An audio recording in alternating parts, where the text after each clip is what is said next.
In the year 170 AD, the most powerful man in the world sat alone in a military tent on the frozen banks of the Danube River. Outside, 200,000 barbarian soldiers were preparing to cross into Roman territory. A plague had already killed 5 million of his people. His co-emperor had just died. His generals were exhausted. His supply lines were stretched. The empire he had inherited, the greatest civilization the world had ever produced, was under more pressure than it had faced in a century. And Marcus Aurelius, emperor of Rome, commander of legions, philosopher and student of Stoic thought, was writing in his journal. Not orders, not battle plans, not letters to the Senate. He was writing about how to govern his own mind, how to remain rational under pressure, how to act from principle rather than emotion when everything around him was chaos and every decision carried the weight of millions of lives.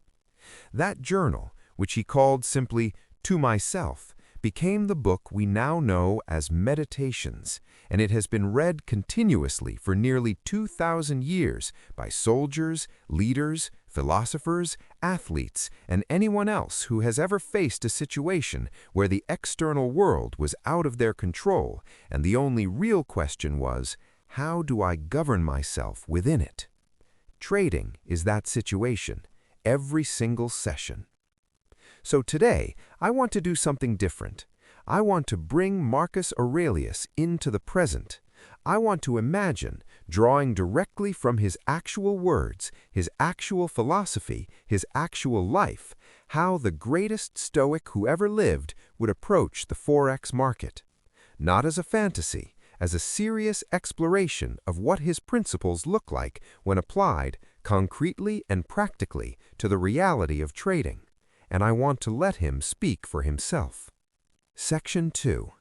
Marcus Aurelius on the nature of the market. Imagine Marcus Aurelius sitting before a trading screen for the first time, not confused by the technology, but studying it, the way he studied everything, carefully, without judgment, looking for the underlying nature of the thing. Here is what I believe he would write in his journal that first evening. I have observed this market for some time now, and I find it neither hostile nor friendly. It is indifferent.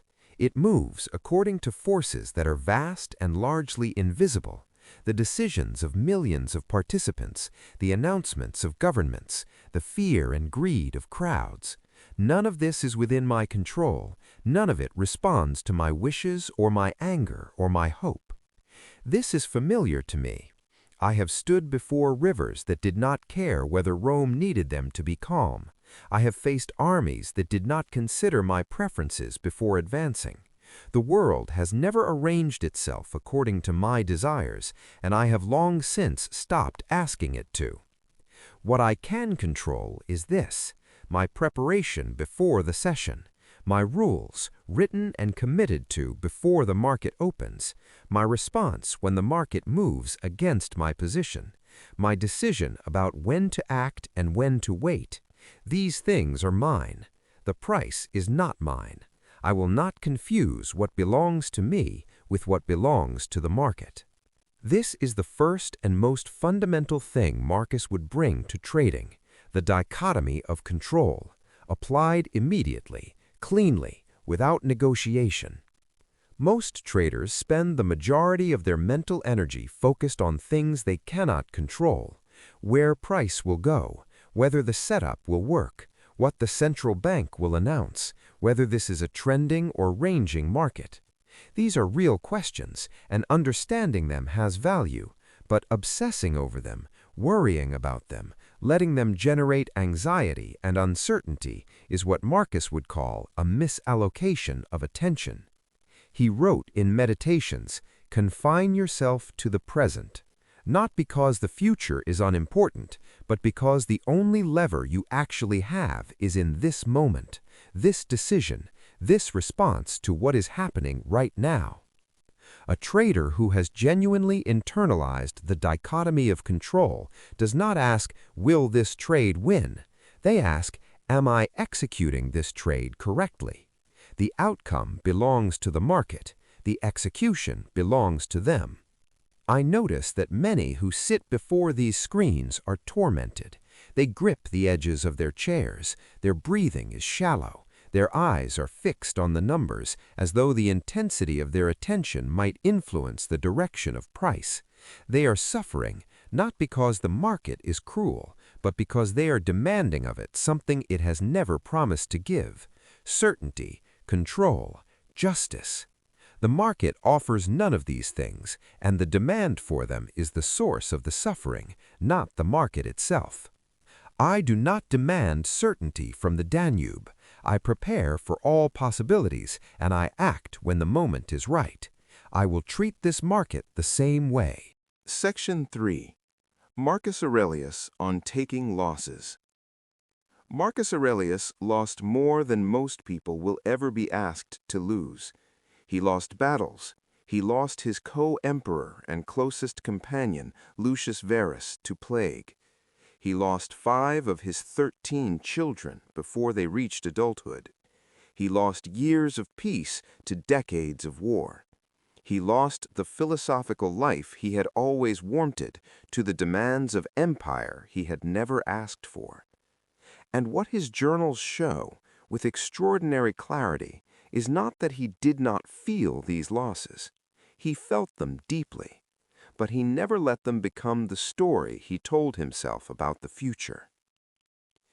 Here is how I believe he would write about a losing trade. The trade has closed at a loss.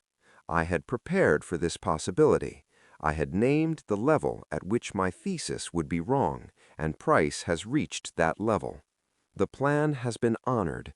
The loss is exactly what I said I was willing to accept when I entered the position. And yet I notice something uncomfortable rising in my chest, a resistance to the outcome, a voice that says this was unjust, that the setup was clean, that I did everything correctly, that the loss is therefore undeserved. I will examine this voice carefully, because I know it well. I heard it after the Battle of Carnuntum, when we executed our strategy correctly and still took heavy losses to a flanking maneuver we had not anticipated. The strategy was sound, the execution was good, the outcome was painful. These 3 things can all be true simultaneously, and the third does not invalidate the first 2. A loss on a well-executed trade is not a failure. It is the cost of participating in an uncertain endeavor. I pay it without resentment, the same way I accept rain on a campaign that requires clear skies. The rain is not against me, it simply is. This reframe, the loss as weather, as the neutral cost of participation rather than as evidence of failure or injustice, is one of the most powerful things a trader can build into their psychology.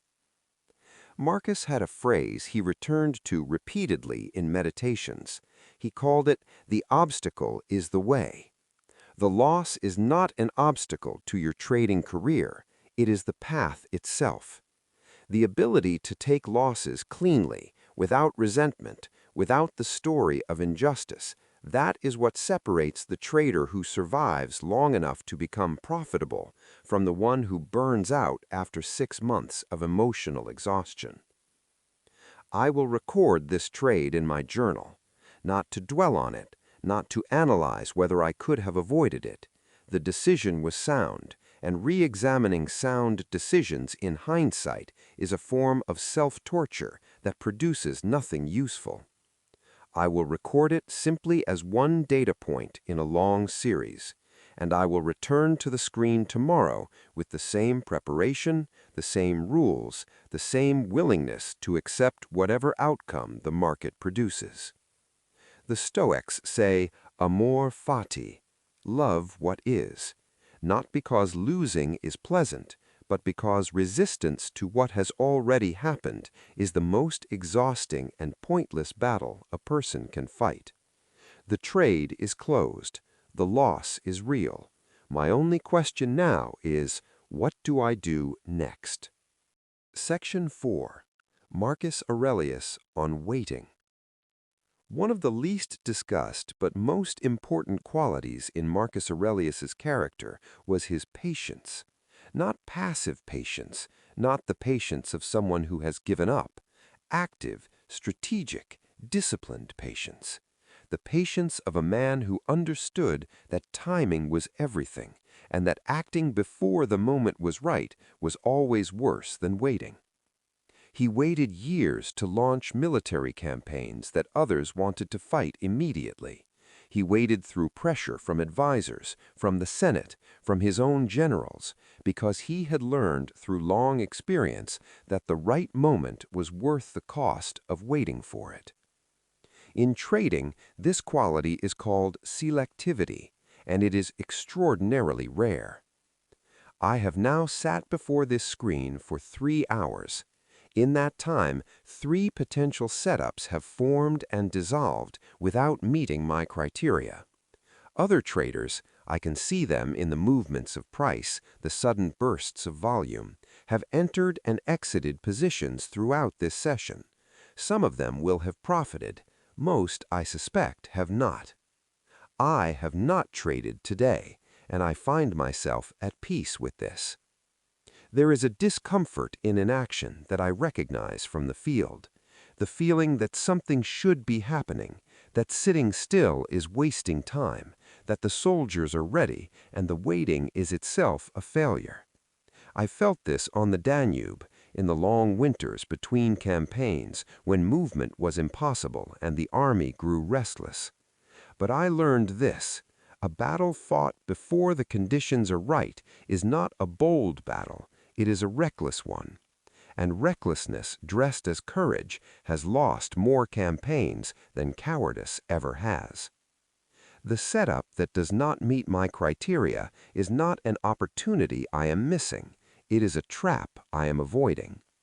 Every trade I do not take that does not meet my standards is a victory, as real as any winning trade, though it appears in no ledger.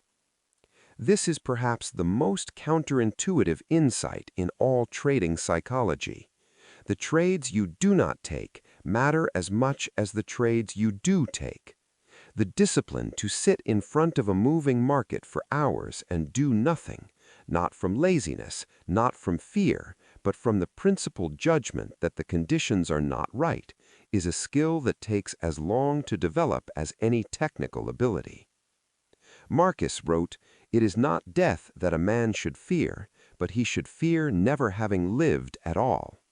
In trading terms, it is not missing a trade that a man should fear. He should fear taking trades that slowly and quietly destroy the account he needs to be in the game long enough to succeed.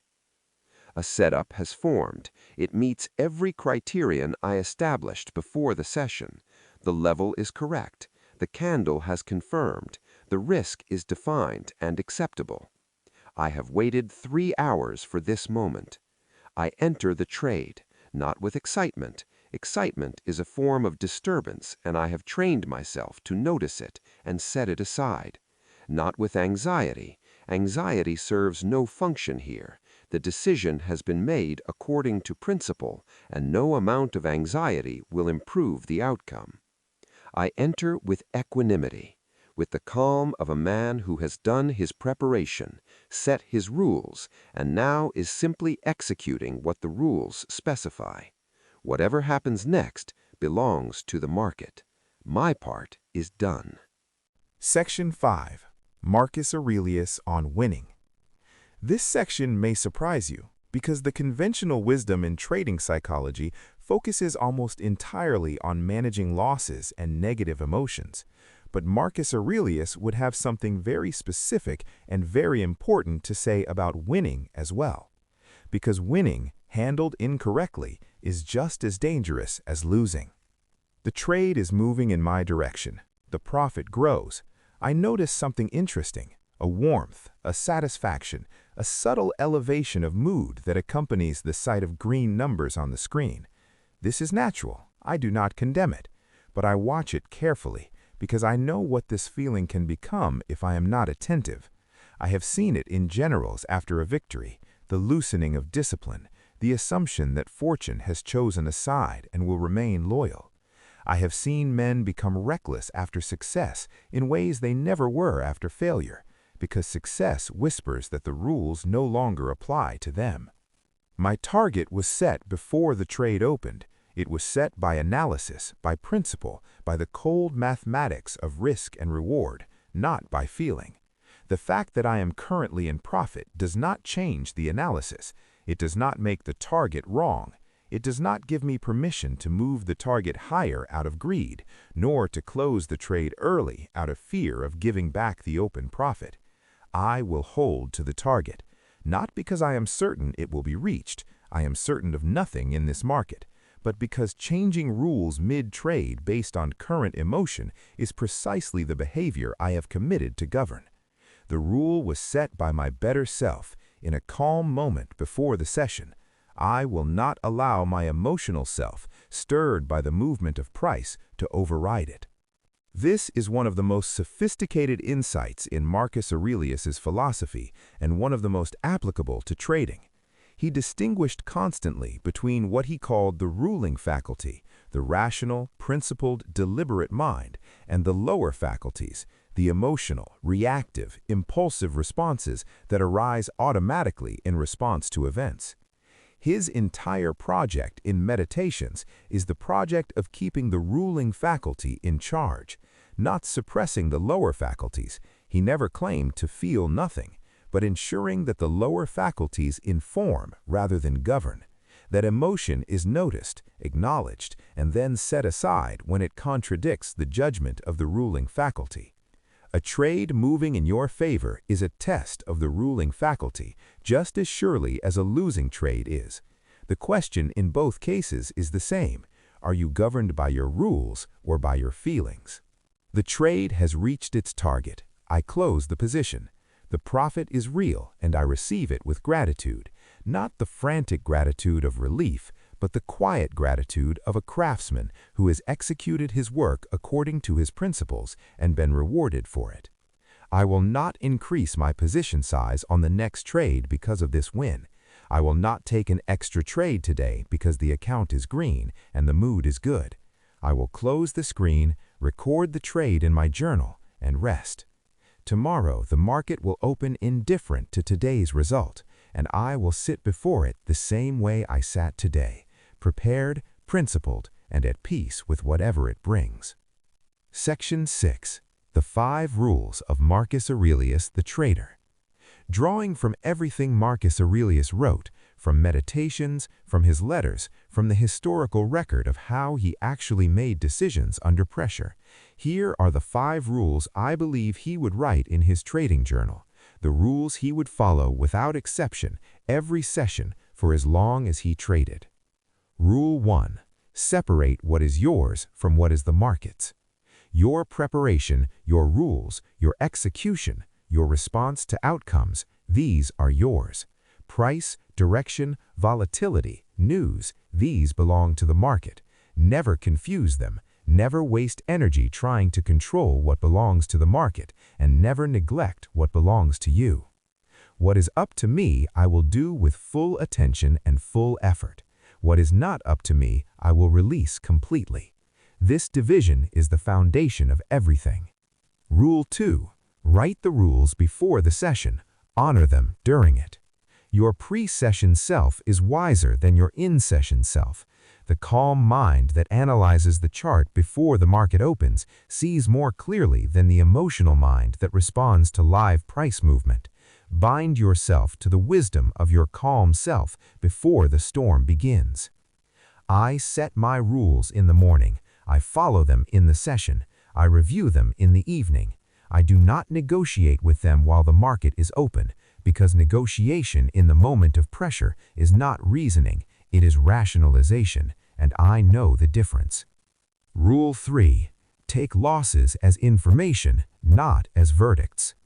A loss on a well-executed trade tells you nothing about your worth as a trader. It tells you that this particular setup, in this particular market condition, on this particular day, did not work.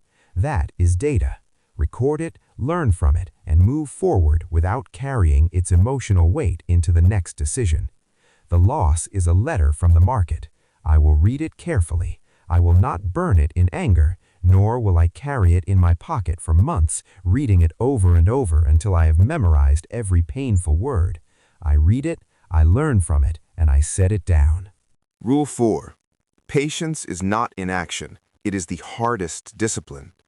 The trades you do not take matter as much as the trades you do. Every session you end without a trade, having waited for a setup that never appeared, is a session in which you paid nothing and risked nothing. That is not failure, that is discipline. And discipline, compounded over years, is the only real edge in trading. I have waited years for the right moment in battle. I can wait hours for the right setup in a market. The man who cannot wait is not disciplined, he is driven. And a driven man is a man who is being controlled by something other than his own reason. Rule 5. Win and lose the same way. The measure of a trader's character is not how they behave when they are winning, it is whether they behave identically when they are losing. Same position size, same rules, same equanimity, same process. The account balance is a scoreboard, not a mood ring. Do not let it govern your state of mind or your decision-making. If I am the same person after a loss as before it, if my rules are unchanged, my preparation is unchanged, my equanimity is unchanged, then the loss has cost me money and nothing else. That is an acceptable price. The alternative, allowing the loss to change who I am as a trader, costs far more than any single trade ever could. Section 7. The Close. 1800 to 2000.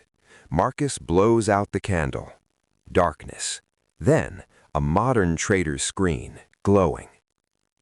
Marcus Aurelius never traded the Forex market. He never saw a candlestick chart. He never experienced the specific torture of watching a stop-loss get hit by 2 pips before price reversed perfectly in his direction. But he spent his entire adult life in a situation that is structurally identical to trading in every way that matters. He operated in a radical uncertainty. He made high-stakes decisions with incomplete information. He experienced enormous losses of battles, of people, of time, of the life he would have chosen if choice had been available to him. And he had to continue functioning, continue deciding, continue leading through all of it without being destroyed by the emotional weight of it. What he built to do that, the philosophy he practiced daily, the principles he returned to in his private journal on the banks of the Danube, that is Apatheia. Freedom from the destructive emotions that cloud judgment and corrupt decision-making. And it is as applicable to a 1-hour chart as it was to the banks of a frozen river 2,000 years ago. The 5 rules he would follow as a trader are not complicated. They do not require a special indicator or a paid course or a proprietary system. They require only the one thing that Marcus Aurelius spent his life developing and that he would tell you without hesitation is the hardest thing he ever did.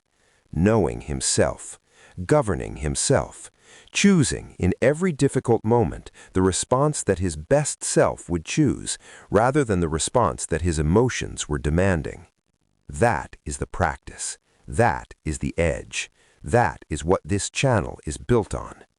In the words that Marcus Aurelius wrote to himself, alone, by candlelight, in the middle of one of the hardest periods in Roman history, words that have survived 2,000 years because they are simply and permanently true. You have power over your mind, not outside events. Realize this, and you will find strength. I will see you in the next one.